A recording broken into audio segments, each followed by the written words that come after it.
nice. Take a nap. Good luck sleeping.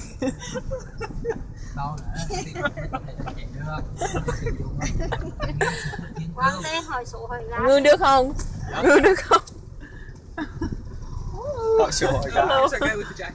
Họ là sẽ. Looks like too cool.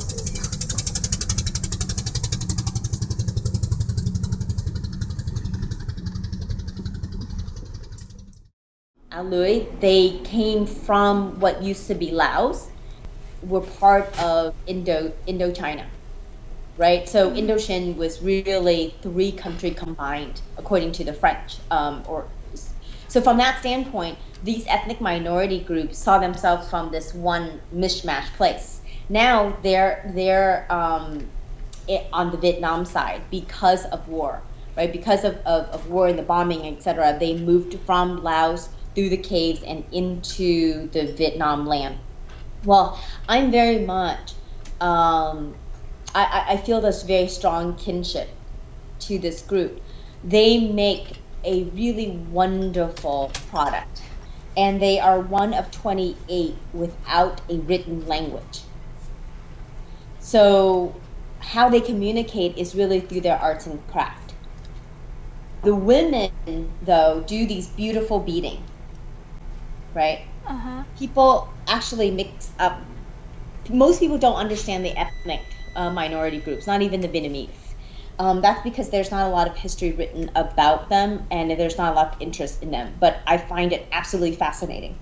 So they're traditionally and historically, all the colors and what you see are all colors from trees and shrubs, and the old actually can identify which trees, which shrubs. We're working with this group now to try to bring some of the plant seedling and have it planted in Vietnam so that we can continue that tradition.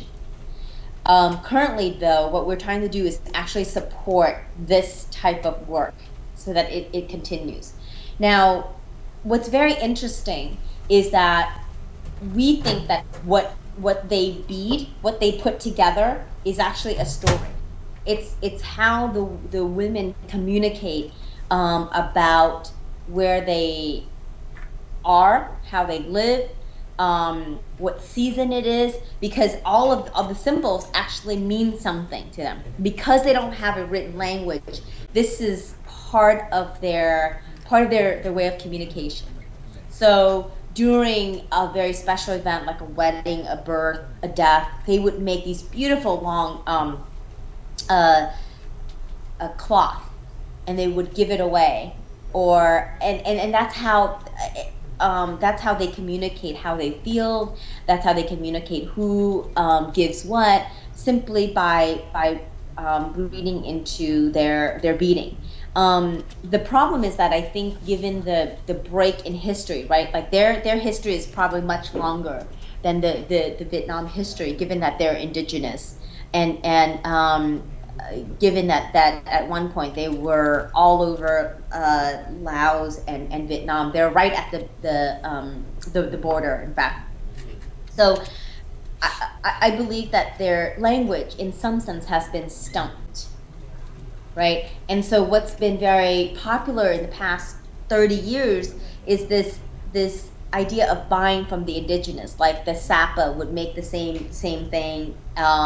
The certain indigenous group would make the same thing, simply because that's a demand that in the tourist market. But the reality is that there is a language written in these fabric that's actually being extinguished.